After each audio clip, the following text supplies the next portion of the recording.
Welcome to Your Future Starts Now, the go-to podcast for extraordinary women who are ready to step into their next chapter with authentic confidence. I'm your host, Gia Lacqua, empowerment coach, motivational speaker, children's book author, and girl mom. Whether you're a corporate powerhouse or an entrepreneur, this show is designed for you. Your Future Starts Now is more than just a podcast. It's a movement towards rewriting the rules of success for high-achieving women. Are you ready to get unstuck and step into your next chapter? If so, you're exactly where you need to be. Your future starts now. Welcome to Your Future Starts Now. I'm your host, Gia Lacqua. Thanks for tuning in. Today, we are welcoming Cherylanne Skolnicki. Cherylanne is an authority on well-being, work-life balance, and human potential. She grew up wanting to be a Fortune 500 CEO and started her career at Procter Gamble, where she worked for 15 years before founding the Brilliant Balance Company.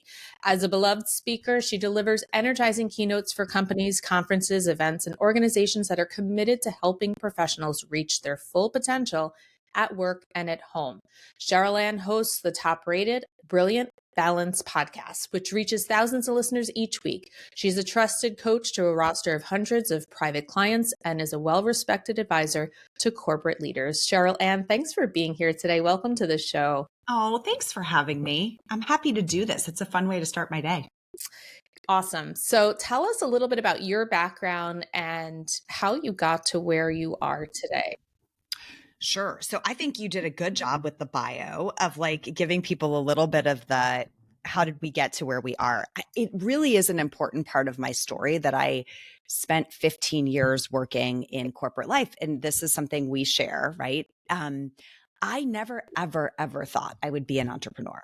I mean, I started a little business in high school and it was fun, but it was not my lifelong aspiration. I didn't know any entrepreneurs. It never was something that crossed my mind. And so I really thought I would spend my life climbing a corporate ladder and reaching as high as I possibly could on that. Put all my preparation and education into my ability to do that. And it was fun while it lasted. 15 years, I had a lot of really great adventures. I worked at Procter Gamble, as you said. I got to run really big businesses, like $1 billion brand.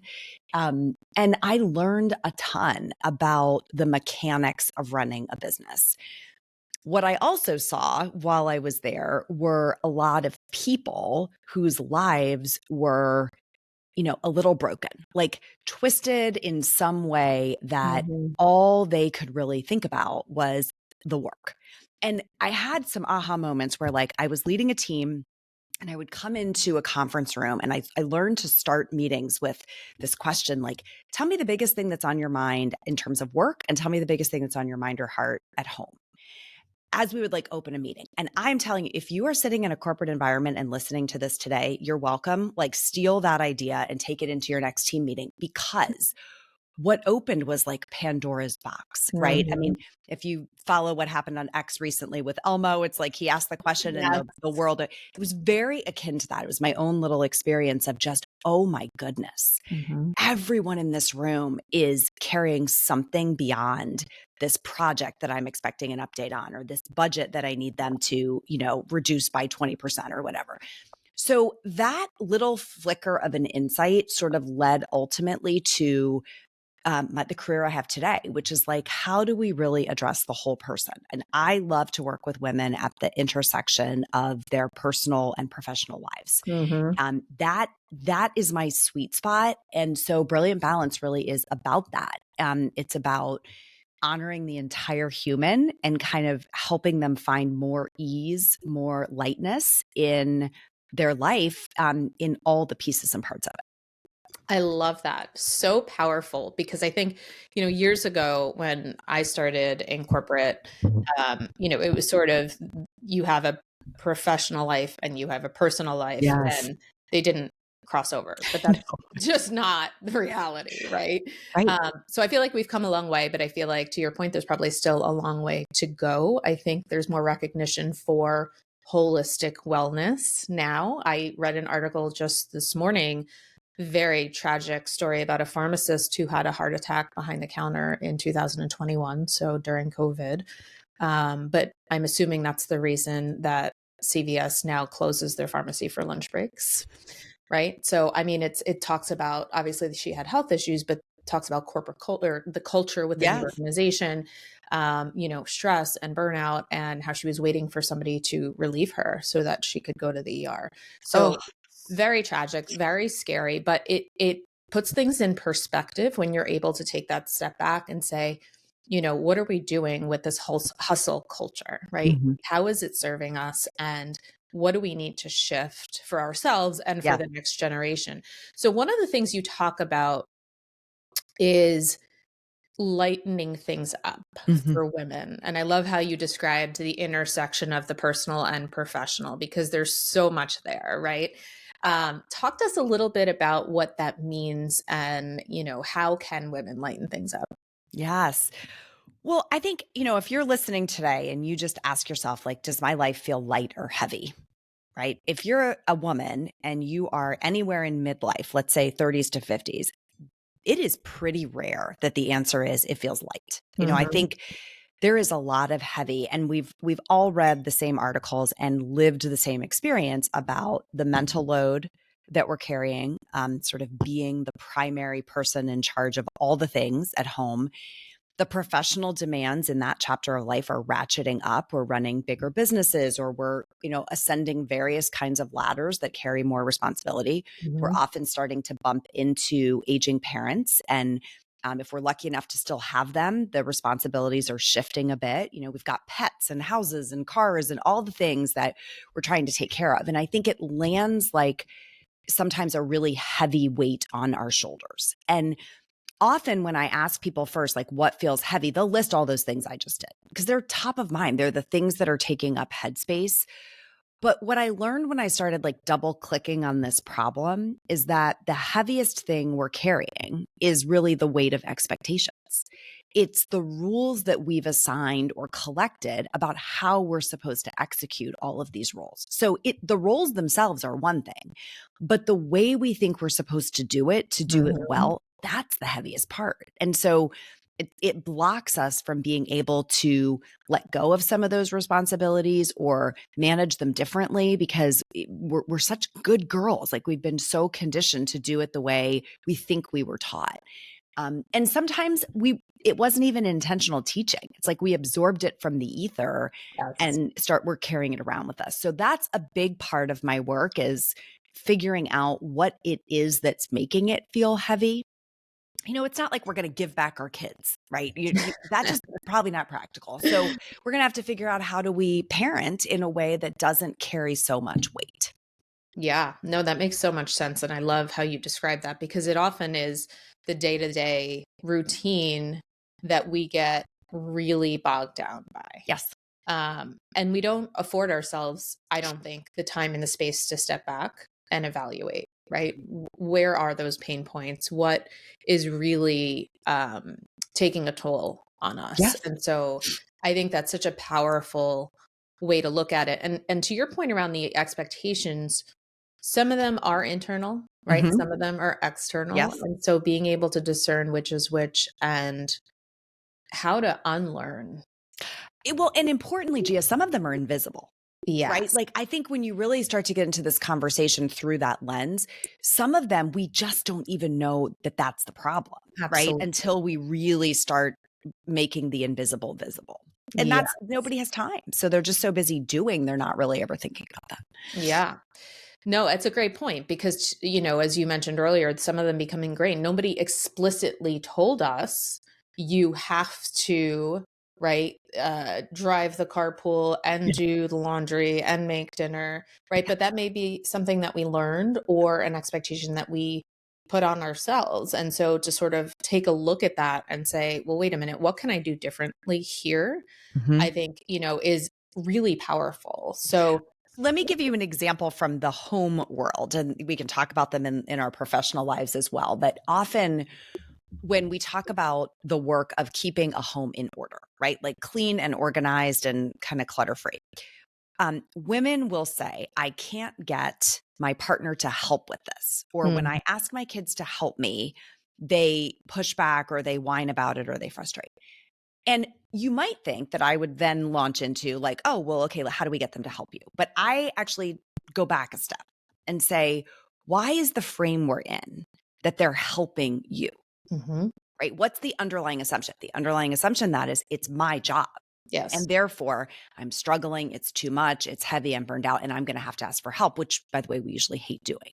So changing that entire narrative instead to say, why is the belief that it's your job and people are helping you? 5 people live in my house. I have 3 teenage children and a husband, right? And a dog and 2 cats and a partridge and a pear tree. But the 5 people living in this house all share the responsibility of running our household, of laundry getting done and, dishes getting put away and, the light bulbs getting changed. It's not my job that I'm asking for help with. That's what I mean by we can get freedom when we start rethinking expectations versus just looking at like, how can I learn to ask for help, which is pretty much always going to make us feel yucky. Yeah, absolutely. Yeah, does that make sense? Definitely. And I think the asking for help is another piece of it where we sort of believe that asking for help is a sign of weakness, right? Sure. And so reaching out, asking for someone to help us with something or reaching out for support or, to resources can be really tricky. I'm curious, how did you, when you pivoted from your corporate career into entrepreneurship, I know you mentioned it wasn't something that was sort of in your plans, and same here. I mean, I definitely had not, wasn't something that was in, that I had aspired to do. It just sort of organically happened. Yeah. What was the hardest part of that shift for you? I think there were 2. So I was 15 years in and I was pregnant with my 3rd child so if we kind of set the stage, this was she's now 13 and a half. So it was about 14 years ago when I was making that decision. The hardest thing for me, twofold. One was making 0 money. So, I went from a very healthy income and profit sharing and bonus structure and whatever to like literally 0 of my own volition. I made that decision. It didn't stay there, right? Thank God. But that was terrifying for a hot minute. Now I had a plan and I knew what we were going to do financially in our household to kind of navigate that chapter. But just being totally transparent, I think that was really hard. A lot of my self-worth was tied up in being a high earner, and that was hard. Second thing was everyone treated this decision like I had a new hobby.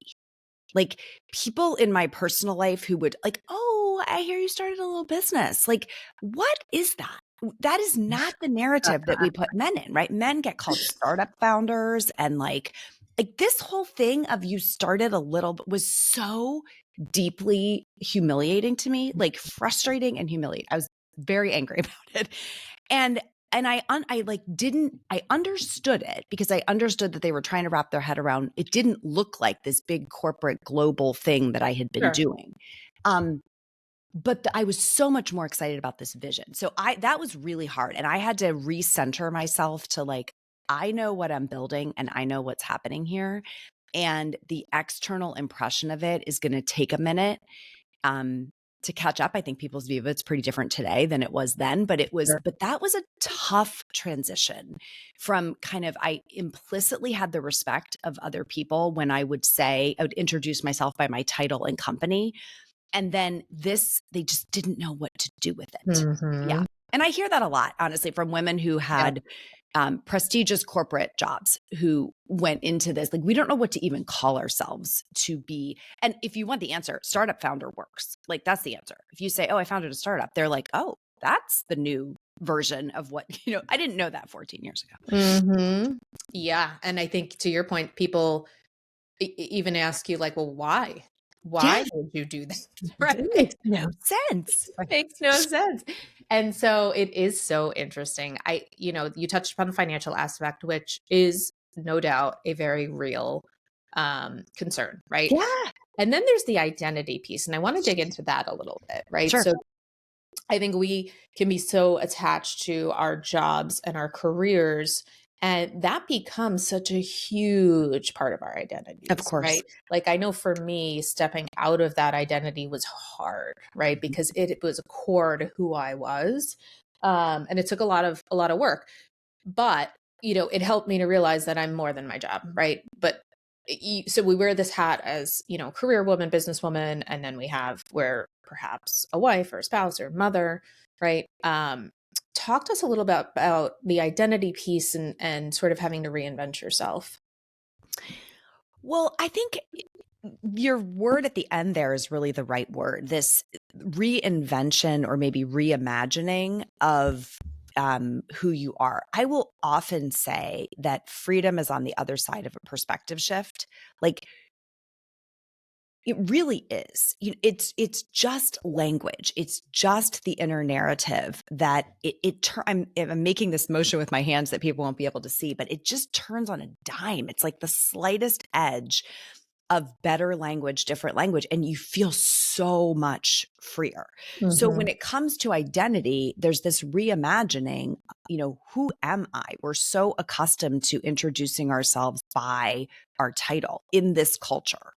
My husband went to a retreat one time in which they were not allowed to use their titles or their last names to identify themselves, right? It was kind of a first name only. And just imagine if you walked into a room and met people that you'd never seen before, and you only got to know them by their first name or pieces of their story. You really can't tell work-related stories.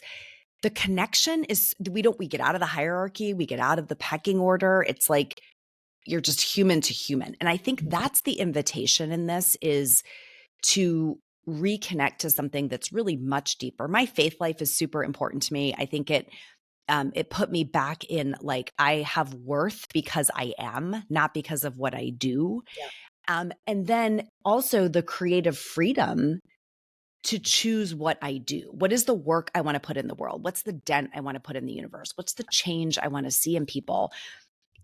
I felt like I had the opportunity to make that matter a lot more than I was when someone else was in charge of my day-by-day objectives and tasks. Yeah. So it became really beautiful. It just took a minute, a minute or two.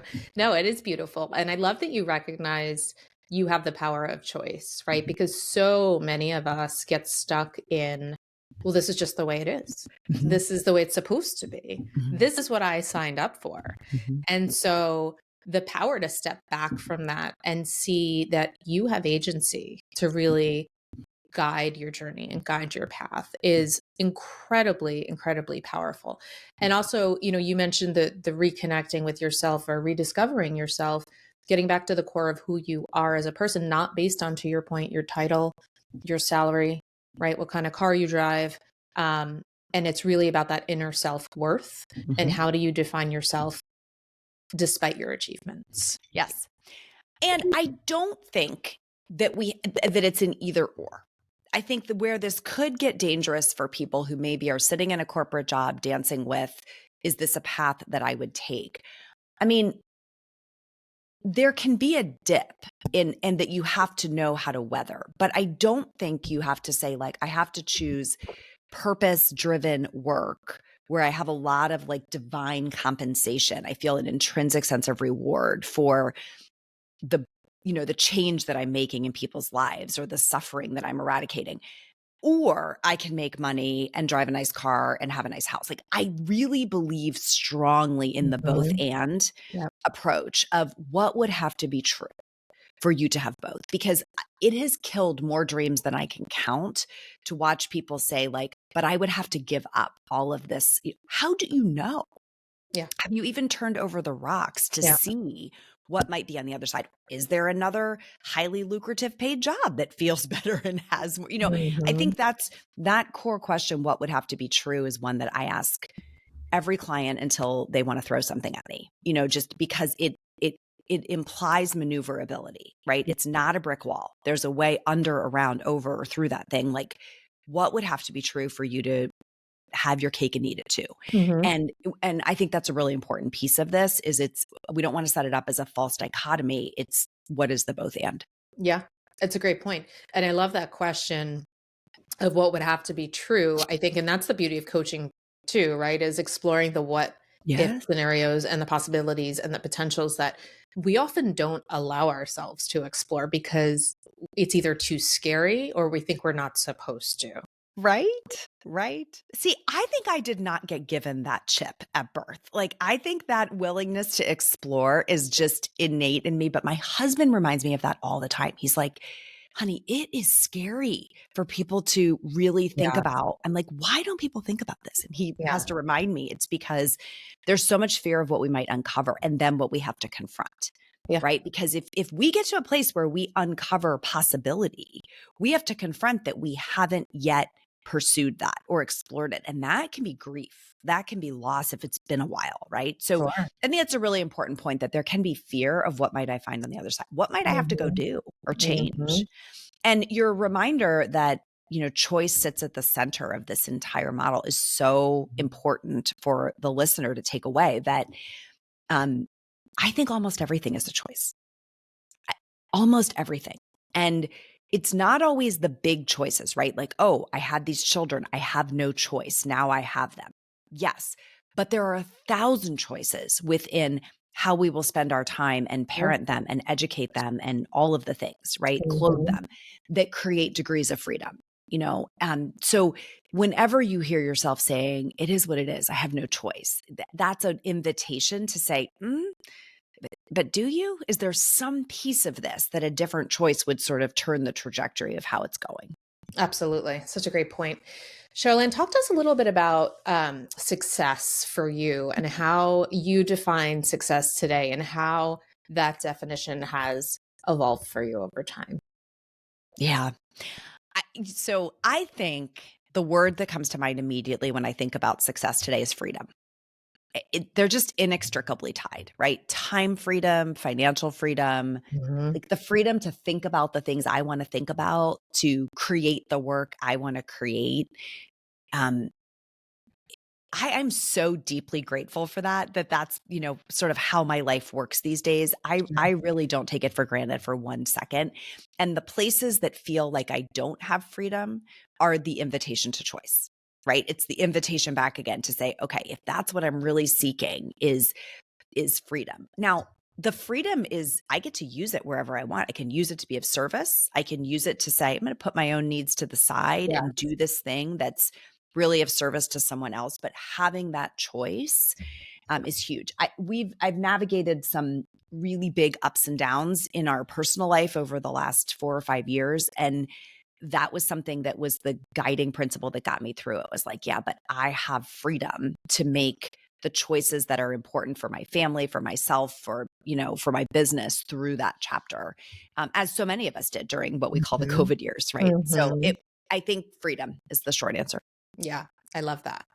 And, along with freedom, I think, and for so many high achieving women,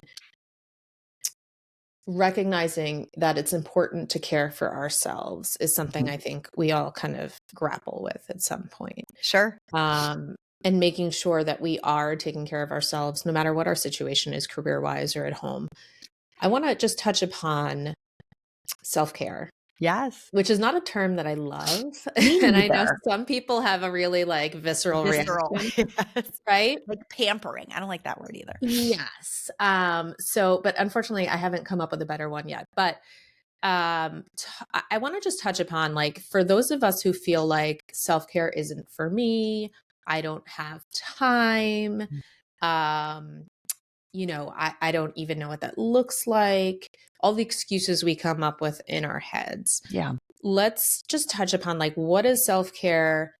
How can we reframe that for people? Because it's Great. something I hear a lot. And Yes. and yeah, can you talk a little bit about that? Yeah. I think you started to do it. You hit on my favorite phrase in your intro, which is taking care of yourself. I think it's a very subtle shift, but it Yeah. really lands better for me.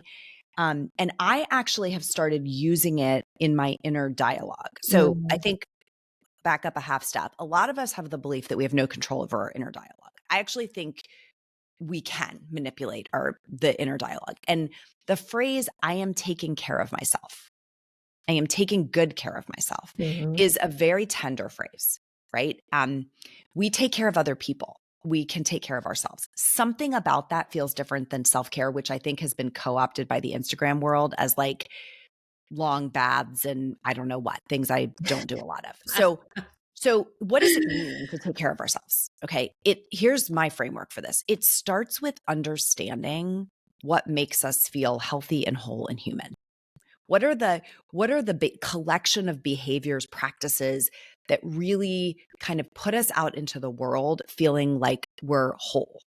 And more of those is how we take care of ourselves. Now, those are not just down energy things. They're not down regulating. Some of them are up regulating. Some of them are like, hey, I need a little pep in my step. And that's how I take care of myself. Sure. Some of them are, I need to soothe myself. And what are the ways I do that don't have negative side effects? Yep. So taking good care of yourself is having an awareness all the time, like sort of a constant check-in on what do I need?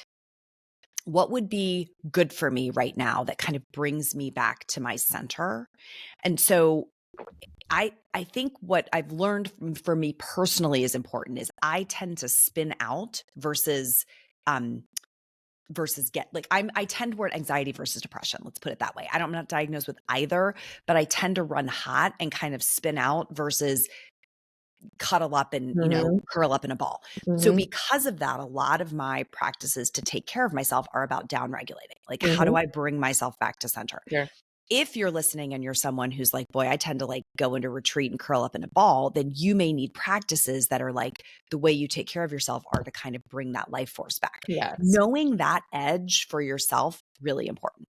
And so here's why it matters, because everything looks better when you're doing it, right? Your perspective is clearer when you're in rhythm with those practices. And so I have a handful of them that I do regularly that just, I know if I start to feel not right, I got to check in with myself and say, which of these things that you know are good for you are you not doing? How's your sleep? Did you drink any water today? Did you get outside? Did you go for a walk? The things that just when I'm doing them with consistency. And the surprising one for me that I'll share is time alone. Yeah. I'm an only child. I grew up with a lot of quiet time. And I now live in this crazy household with a lot of people. I need time alone. It's very restorative. And so whether that's a quick 20-minute walk outside or tucking myself in a room that nobody else is in, going to Home Goods and walking around the aisles, like 20 minutes-ish or more of no one needs me is like a reset button. Sacred. Okay? Yes. But I don't have to be in a bubble bath for it to work. And so I think that's where the edge around self-care versus taking care of yourself matters. Sometimes just turning down an invitation and saying, that's not for me today, is taking care of myself. And it erases the guilt when you look at it through that lens. Is that helpful? For sure. Very, very powerful. I think, to your point, the daily habits, the daily habits that energize us, refuel us. What are the, habits that also calm and restore us? I think so important to recognize which is which. What is one thing, Cherylanne, that you want our listeners to consider doing differently after listening to this episode? So let's go with the power of pause, right? Like the double click that I was talking about before. I think if the one thing you changed was instead of repeating, this part of my life is not working, or I don't like this thing about my life, however those words come out, if you use that as an invitation to say, what if? Right? To bravely sort of consider what might be on the other side of a change. What would have to be true for me to like this part of my life? And the invitation to do that independently or with support. They can call you, they can call me. Like there is so much power in reimagining what might be on the other side and having the courage to explore even the smallest of changes. I think is the biggest thing. Love that. Powerful pause. Where can our listeners learn more about you and the work that you do? The simplest jumping off point is the website. So we're at brilliant-balance.com. And there you can get to the podcast from there. You can get to some free downloads. You can explore tons of years of content to your heart's content. But I'd start there. Perfect. And Cherylanne, I just want to thank you for being here today, for sharing your story, your insights, and your expertise. This is so powerful and life-changing for so many people. The work that you do is so inspiring. And of course, you can visit my website at gialacqua.com, reach out on Instagram at gialacqua. On the homepage of my website, you can download your complimentary copy of From Chaos to Clarity, a 30-day journal for self-discovery and healing. This is Gia signing off with gratitude for your time and energy. Our mic drops, but the movement continues. Until next time, your next chapter is waiting. Take care.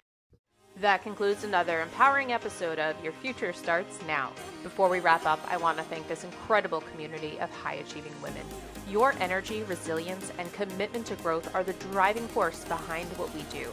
If you enjoyed today's episode, please rate it, leave a review, and don't forget to subscribe so you never miss an episode. Your feedback fuels our mission to empower high-achieving women just like you. And of course, share Your Future Starts Now with the extraordinary women in your life who are also on a journey of healing and empowerment. Connect with us on social media, share your thoughts, let us know what topics you'd like to explore in future episodes. Stay connected on Instagram at gialacqua. I encourage you to carry the energy of this conversation into your day and keep on supporting the incredible women around you. Until next time, remember, your next chapter is waiting.